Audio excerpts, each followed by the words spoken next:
Ask the Expert is brought to you by Auger Hollingsworth Accident and Injury Lawyers. And it is time now for our Ask the Expert segment with Auger Hollingsworth. And we want to remind you that you can get your questions into us. You can call us live on the air, 613-789-6559, extension 2803. You can also email them to us, ottawa.morning@ctv.ca.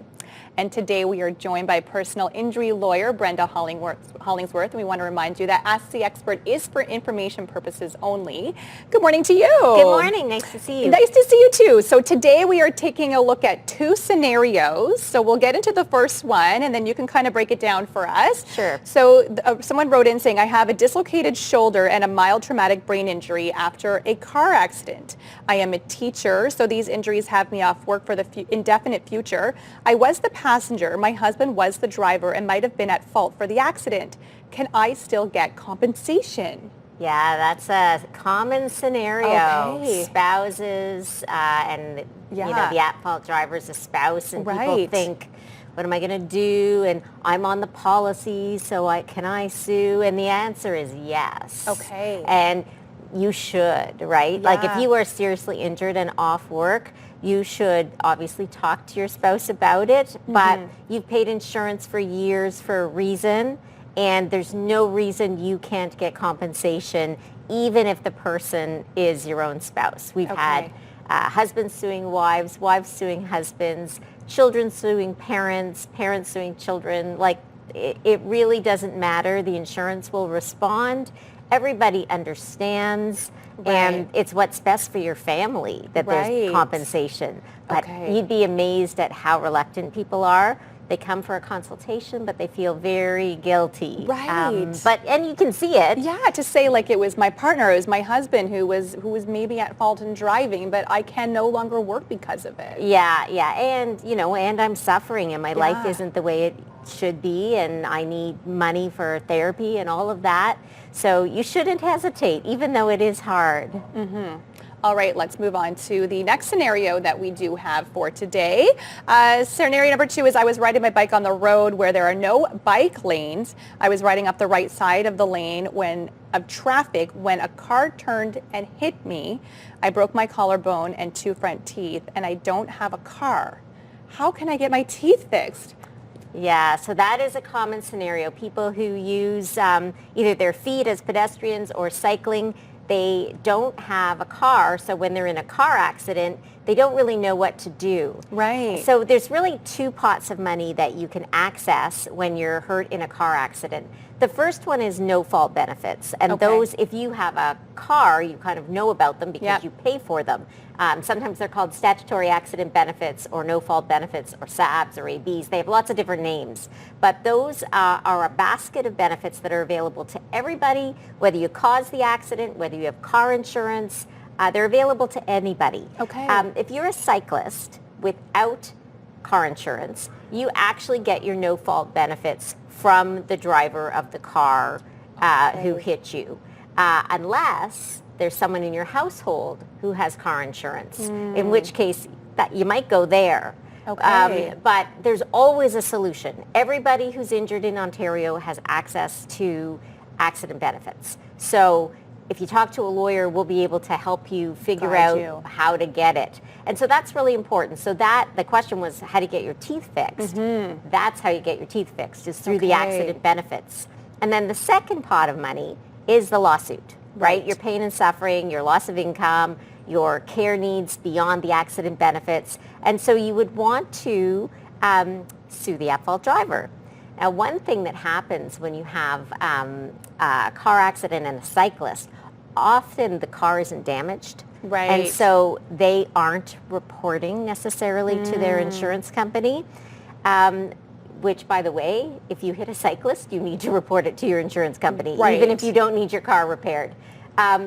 So it sometimes can take a bit longer to get things going because you, the cyclist, might be notifying their insurance company for the first time, and then they have to do an investigation. But it is really important when you're at the scene to get the insurance information. The police sometimes tell you, oh, well, we'll get you a report. They are really, really backlogged, especially in Ottawa. They're very backlogged, like 6-month backlog to get you the report. So if you Okay. leave there with the insurance and the driver's name, you're in makes it such so much easier. so much easier, so much easier. So is that a piece of advice for people if they're on the scene of any sort of collision, is to get the other driver or the other person's information so they have access to it? I mean, if you have a phone, take a picture of their Right. pink slip. That's perfect. You know, I was actually in a fender bender and the guy tried to tell me, well, just take a picture of my license plate. My license plate is my ID. Well, unless the car's stolen, Yeah, right? you don't know nowadays, right? Yeah, so I would not accept that. I Okay. would insist on seeing a driver's license or a pink slip. If you're a bystander and there's an accident, help the person out Right. by pressuring. I mean, most drivers are very good, Right. but the odd time they're not, and the person in distress might not be in a position to Gather all that information. Exactly. So if you can help them, that's huge. And to be a witness as well, Oh right? yeah, put your info in their phone. You are a hero if you do that. Yeah, absolutely. It really, really helps. Doesn't mean you're going to end up in a trial. Right. Hardly any of these cases go to trial, and usually if they go to trial, it's about how much, not about how the accident happened. So you're probably not going to be a witness at trial, but you sure would help them if you put your name in their phone. Ask the Expert is brought to you by Auger Hollingsworth Accident and Injury Lawyers. And we are back with our Ask the Expert segment this morning. Of course, if you want to contact Auger Hollingsworth, here's where you could do so. Email them info@ahinjurylaw.com. You can also find them on their website, ahinjurylaw.com. You can call them 613-233-4529. And of course, they are located at 1443 Woodruff Avenue and 304 O'Connor Street. Brenda Hollingsworth is joining us once again this morning, and we're going back to our first scenario this morning of a husband and a wife who were in a car accident together. The wife has been off work and can no longer do so. So we want to kind of just touch on that and how you determine who's at fault in this. Yeah, so I mean, there's many different scenarios that are possible, and there's some things that are obvious. Like, for example, in Ontario, if you are in a rear-end accident, almost always the rear-ending vehicle is going to be at fault. So Right. that's sort of the most obvious. Some people ask, like, well, what if the person in front slams their brakes? Right. It's going to be rare that the rear-ending vehicle is not at fault, even in that scenario, because you're not supposed to follow so closely that you Right. can't stop in time. There can be exceptions, but generally speaking, that's the rule. When you've got a left-turning vehicle and an oncoming vehicle, generally speaking, the left-turning vehicle is going to be mostly at fault. But in that scenario, sometimes you split the responsibility. Sometimes, like if the car that's coming is speeding, sometimes they might get sort of 10% of Right. the liability. The other side might get 90%. But then there's a lot of complicated scenarios, like a head-on collision.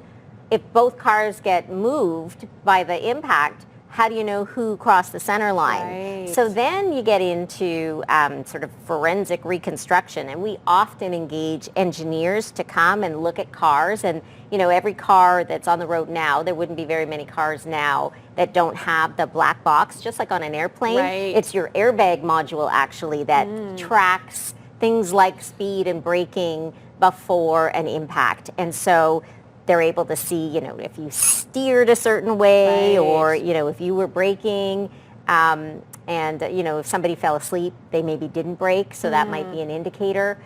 So it's very scientific. You know, it's not Right. something, rear-end accident, I can probably tell you, but if it's complicated, I'm going to get the police report. They're probably going to have done an investigation, but that doesn't end it. Often, I also need an engineer to come in and tell me what's what, because I'm not going to Okay. know. With the summer months approaching, what are some common things you see typically during the summer? Well, the biggest thing is impaired driving cases. So the most serious cases we have in our office are almost always cases involving alcohol or drugs, but still it's more common to see alcohol. And those cases tend to be sort of fatalities, spinal cord injuries, traumatic brain injuries, and they tend to happen in the summer. I Okay. think just the speed and the amount of time on the road and the backyard barbecues and coming home from the cottage. Right. And don't forget, if you have a banger the night before, you could still be impaired the next morning. Right, absolutely. That happens a lot. Thank you so much for Yeah, joining my us pleasure. today, Brenda, and helping us break it down. And of course, if you want to contact the Auger Hollingsworth team, here's how you can reach them. You can email them info@ahinjurylaw.com. You can also find them on their website, ahinjurylaw.com, and call them 613-233-4529. They are located at 1443 Woodruff and 304 O'Connor Street.